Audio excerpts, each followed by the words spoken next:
Today was mostly catching up on work from the weekend because I didn't do things. But one of the things which I'm also kind of dealing with at the moment is team problems. What I mean by team problems is focus. Like I have really come to start to observe how like putting the right people in the right place in terms of like hiring, making the right hires is a huge shift in the amount of work you can get done, the quality of work that you can do, all of those things. And like when I say quality of work, what I mean by that is like 2 A players will make more than what, like you can't be the best at everything. And so especially in something like I run a software company. I've been running this company for the past 2.5, almost 3 years. And things consistently get better when you're able to put really good talent. And that sounds really obvious, and it is. There's no secrets there.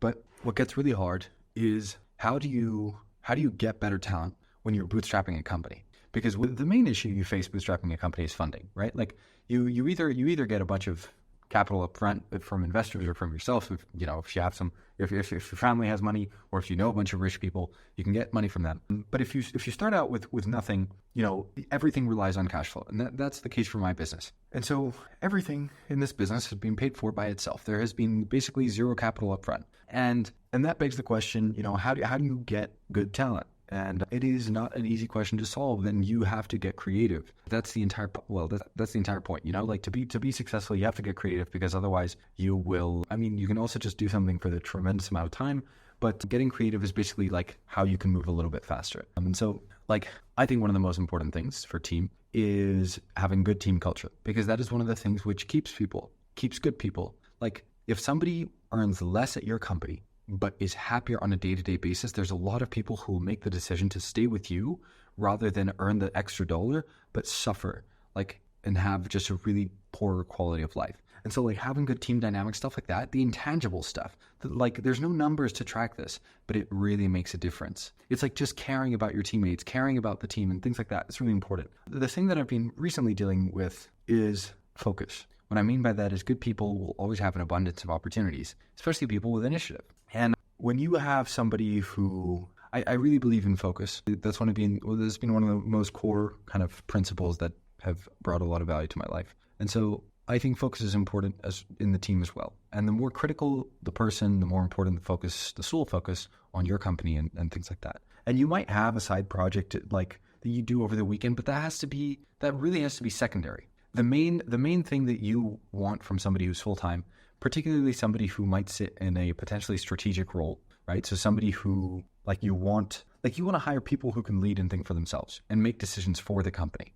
But you need those people to be fully focused on your company, right? If you make a hire, I think that is extraordinarily critical. And it is something that I think increasingly a lot of young people, it's funny, I recently went back to one of my earliest videos just because I was seeing when I started, and on January 22nd, I made a video called, I was like, young people need focus, young founders need focus, something along these lines. And this is because there's this like ADHD generation, which is so addicted to the idea of just doing all the things. And there is so much stimulus, and I get it because this was me for like 6-7 years before I started this company. Like it 100% is me. And consistently the time I've seen the most progress in anything has been when I stuck to one thing. It is very easy to continuously jump around and do a bunch of things at once. It is not so easy to stick to one thing, because that thing will get boring because you're repeating the same action and you've done it the day before and you do it again the next day. But guess what? That's the only thing that actually makes progress. And in finding good people, you will find some of these good people that have this problem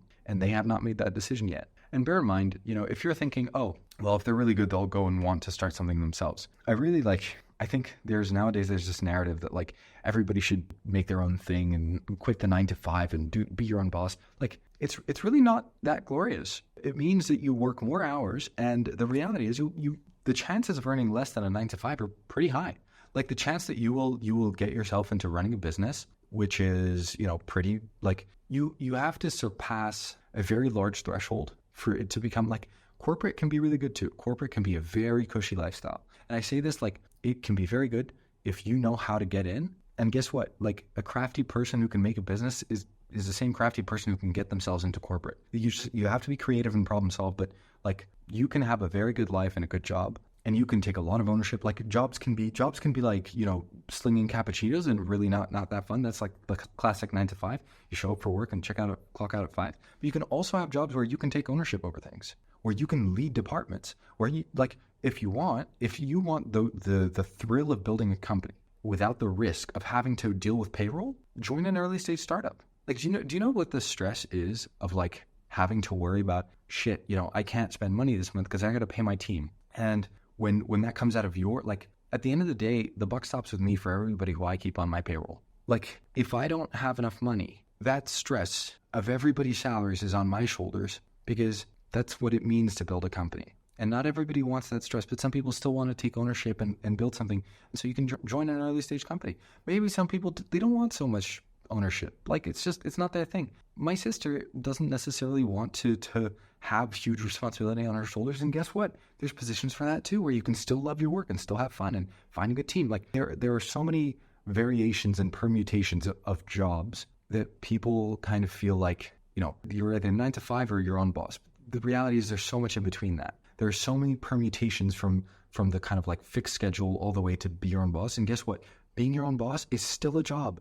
I still have a job. I'm an employed individual. I'm employed by my own company, but guess what? I'm still employed. I still got to show up for work. I still got to show up to my calls. Do I get to like kind of decide when I travel and whatever and work remote? Yeah, but guess what? My entire team does too. Like, it doesn't mean just because you work for somebody else does not mean that you must give up all of these freedoms. And I think like you can find good people that want to join an early stage thing, and you need to find the people that are leaders and that crave that responsibility over their own thing.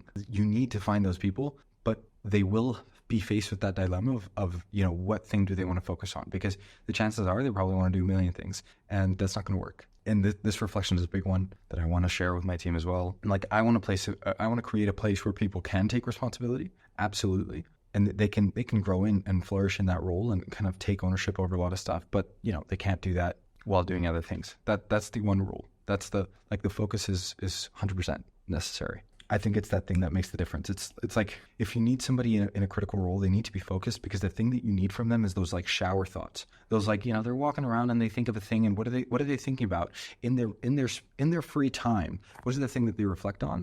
It has to be how to solve the problem for your company, because it's like that kind of like passive reflection time goes a very long way. That little thing that they think about, like, that's what everything I do. Like, I live, eat, and breathe and obsess about my company and this entire thing. And I have been doing that for the past 3 years. I have a very obsessive personality type. It is what I love doing. And I don't expect the same commitment from my team as I do from myself. But if somebody wants to grow into a larger role, I need that from them. And finding these people, like, that's hard. And you gotta try a lot of people. And you cannot be afraid of losing people. I think that's a big thing as well, which is like, sometimes you find somebody who's good and you're like worried about losing them. But if they want to focus on something else, you got to let go. Like, you cannot change somebody's heart and mind. And yeah, those are some reflections that have been on my mind recently.